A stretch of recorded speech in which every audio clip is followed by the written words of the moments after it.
The leather chair creaked as James leaned back, his perfectly pressed suit a stark contrast to his smug expression. "Emily, you have to understand," he said, his voice dripping with false concern. "Managing this kind of money requires experience, business sense, things you just don't have." I sat across from him in his home office, my hands clasped tightly in my lap to hide their trembling. The inheritance papers from my grandmother's estate lay scattered across his massive mahogany desk. $12 million worth of assets, properties, and investments that he was so desperate to control. My name is Emily Chen, and at 42, I was watching my husband of 15 years try to manipulate his way into controlling my inheritance. The same man who had spent years subtly undermining my confidence, making me question my own judgment, was now showing his true colors in full force. "I've already spoken with our lawyer," James continued, straightening his tie with practiced precision. "The power of attorney paperwork is ready. Once you sign, I'll handle everything. You won't have to worry your pretty little head about it." The condescension in his voice made my stomach turn, but I kept my expression neutral. James had always been controlling, but he'd masked it well over the years. Small comments about my spending habits, suggestions that I shouldn't work because he made enough for both of us. Gentle criticisms about my decision-making that eroded my confidence bit by bit. But what James didn't know, what I'd made sure he didn't know, was that I wasn't the same naive woman he'd married 15 years ago.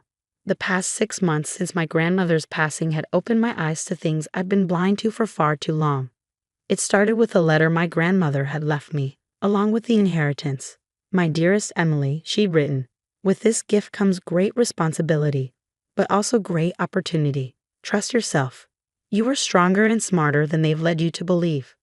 Those words have struck something deep within me. My grandmother had always seen through James's facade, though she'd never directly criticized him. Instead, she'd spent years quietly preparing me for this moment, teaching me about investments, business, and most importantly, self-reliance. The day after I received the inheritance notice, I made an appointment with Sarah Chen, no relation, a financial advisor my grandmother had recommended. James didn't know about these meetings. I'd scheduled them during what he thought were my yoga classes. "Your grandmother was a shrewd businesswoman," Sarah had told me during our first meeting. "She built this fortune from nothing, and she chose you to carry on her legacy. Not your husband, not your cousins. You." Over the next few months, while James was busy plotting how to take control of my inheritance, I was quietly putting things in motion. Weekly meetings with Sarah, consultations with my own lawyer, not the family lawyer James had chosen, and careful documentation of every manipulative comment and action from my husband. I'd learned that James had been making inquiries about the inheritance before my grandmother's will was even read, speaking to financial advisors and lawyers about how to protect the assets. What he really meant was how to control them.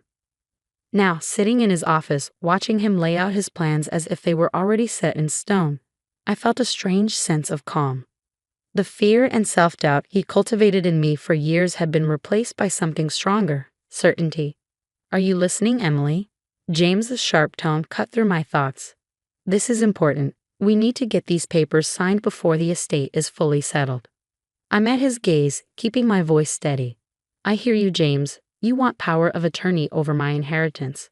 He smiled, that practiced, patronizing smile I'd seen countless times before. "Exactly. You know, I only want what's best for us, for our future." What James didn't know was that I'd already secured my future without him. The meetings with Sarah hadn't just been about financial planning. We created a comprehensive strategy to protect my inheritance and my independence. 2 weeks ago, I quietly moved most of my personal savings to a new account at a different bank. The inheritance itself was already protected by an ironclad trust my grandmother had set up, one that explicitly prevented anyone else from gaining control without my consent. But the real surprise was something else entirely, something that would wipe that smug smile off James's face when he finally discovered it. "You seem distracted," James said, frowning slightly. "Is everything okay?" I nodded, standing up from my chair. "Everything's fine. I just need some time to think about all this. It's a big decision." He stood as well, coming around the desk to place his hands on my shoulders. His touch, once comforting, now made my skin crawl.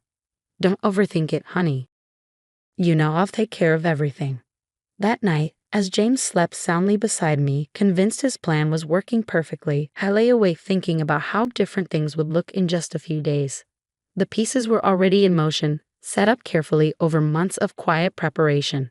I thought about the moment James would realize what I'd done, how his carefully constructed facade would crumble.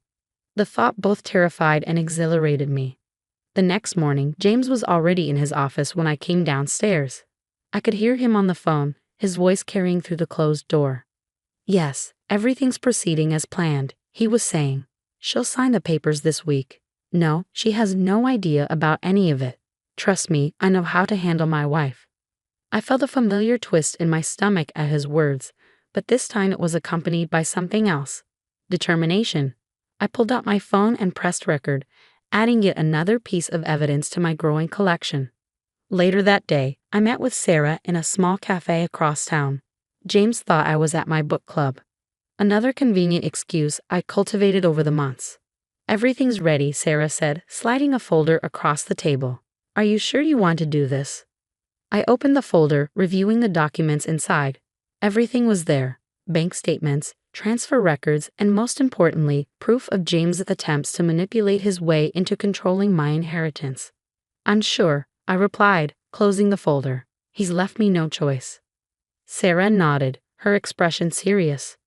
"The meeting with the estate lawyers is scheduled for tomorrow. James thinks it's just a routine signing, doesn't he?" "Yes," I said, taking a sip of my coffee. "He has no idea what's really going to happen." That evening, James was in an unusually good mood. He ordered takeout from my favorite restaurant, opened an expensive bottle of wine, and was being extra attentive. I knew what this was, his way of buttering me up before the meeting tomorrow. "I've been thinking," he said as we sat down to dinner. "After we get everything sorted with the inheritance, we should take a vacation. Maybe that trip to Europe you've always wanted?" I smiled, playing along. "That sounds lovely." He reached across the table to take my hand, his thumb stroking my palm in what he probably thought was a soothing gesture. "I know all this legal stuff has been stressful for you, but after tomorrow, you won't have to worry about any of it. I'll handle everything." I squeezed his hand gently, thinking about how different things would look in just 24 hours. "You're right, James. After tomorrow, everything will be different." As we got ready for bed that night, I watched him go through his usual routine, checking his phone one last time, setting out his clothes for tomorrow, meticulously arranging everything just so. James had always been about control, about maintaining the perfect image. "Big day tomorrow," he said, climbing into bed beside me. "Try to get some sleep." I lay there in the dark, listening to his breathing even out as he drifted off to sleep. Tomorrow would indeed be a big day, just not in the way he expected. I thought about the past 15 years, about all the little moments that had led to this. The way James had gradually isolated me from my friends, how he discouraged me from pursuing a career, his constant subtle criticism disguised as concern. But I also thought about my grandmother, about her strength and wisdom. She'd seen this coming long before I had, and she prepared me for it in her own way. "Remember, Emily," she told me once, "true strength isn't about having power over others. It's about having power over yourself." Tomorrow, I would finally show James exactly what that meant. The next morning dawned bright and clear. I watched James get ready for the meeting, methodically knotting his silk tie and adjusting his cuffs. Every movement precise, controlled, just like everything else in his life. "Wear something professional," he said, eyeing my casual attire with disapproval. "First impressions matter, even if it's just a signing." I nodded, hiding my amusement at his assumption that this was just another signing. While he finished getting ready, I changed into a tailored navy suit, one my grandmother had helped me pick out months ago. "Every warrior needs proper armor," she'd said with a knowing smile. The drive to the law office was quiet. James kept glancing at me, probably interpreting my silence as nerves. His hand patted my knee in what he likely thought was a reassuring gesture. "Just follow my lead," he said as we pulled into the parking lot. "Let me do the talking." The law office of Morrison and Associates occupied the entire top floor of a sleek downtown building. As we stepped out of the elevator, I saw James's shoulders straighten, his game face sliding into place. He had no idea what was waiting for us behind those glass doors. "Mr. and Mrs. Preston," the receptionist greeted us with a professional smile. They're ready for you in the main conference room. James strode ahead of me, confident as always. But when we entered the conference room, his steps faltered. Instead of just the estate lawyer he expected, the long table was occupied by several people. Sarah Chen, my financial advisor, Marcus Wong, my personal attorney, and Catherine Morrison herself, the firm's senior partner. "What's going on?" James asked, his voice sharp. "I thought this was just a signing." "Please have a seat," Catherine said, gesturing to the chairs. "We have quite a bit to discuss." I took my seat at the head of the table, not beside James where he clearly expected me to be. His face tightened as he lowered himself into a chair, his knuckles white where they gripped the armrests.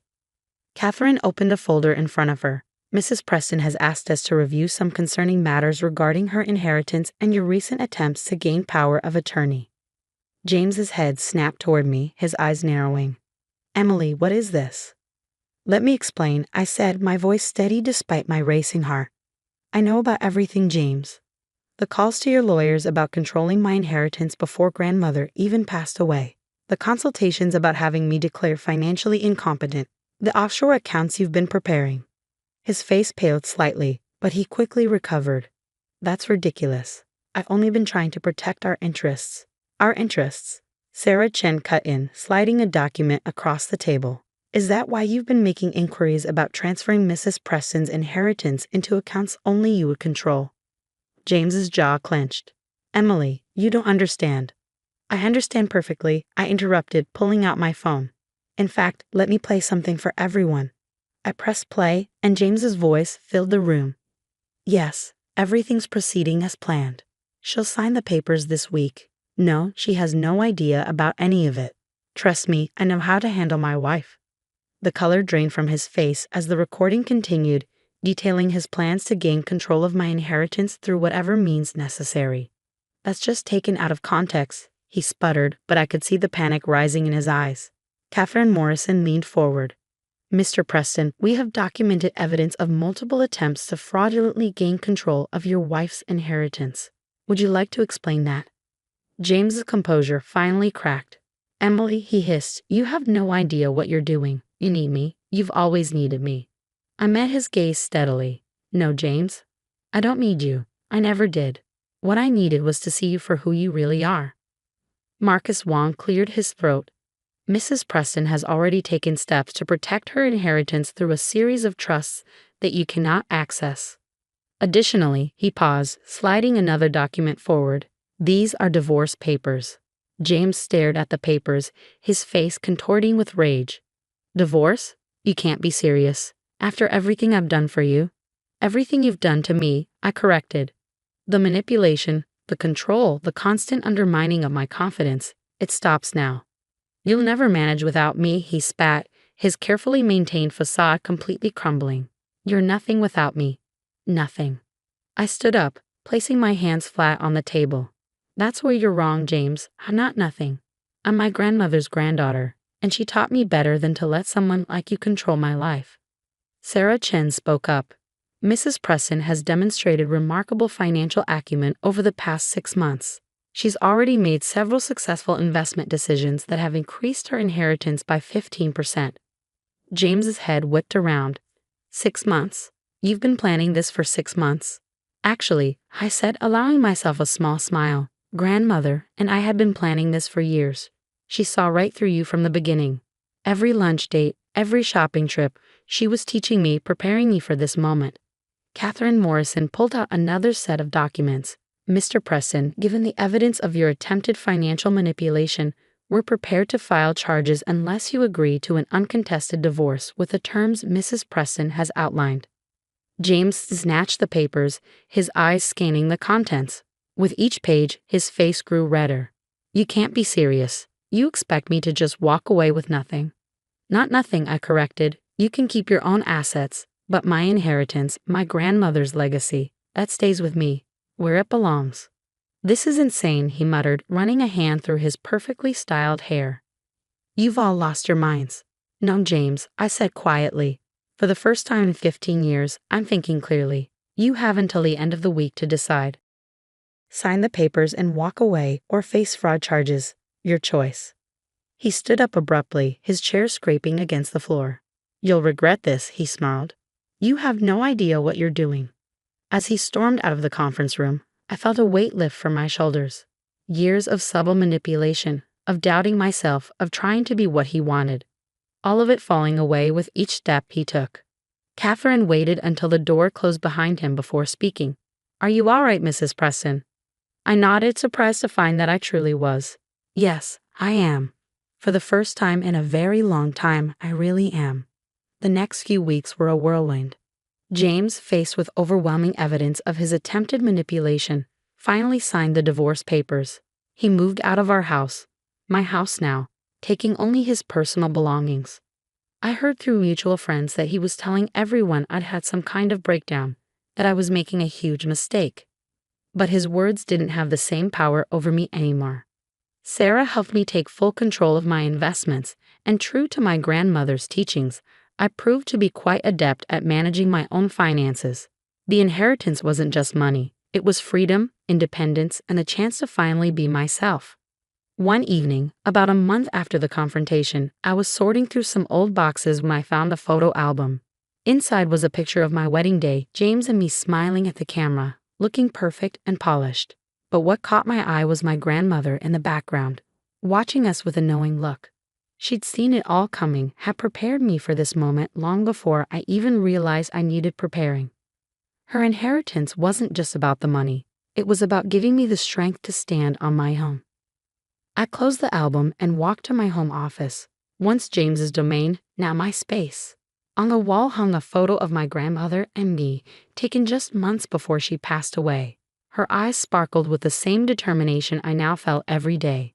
"Thank you," I whispered to her image, "for everything." My phone buzzed with a text from Sarah, another investment opportunity she wanted to discuss. As I read through the details, I couldn't help but smile. James had been so convinced I couldn't handle money, couldn't make decisions, couldn't survive without him.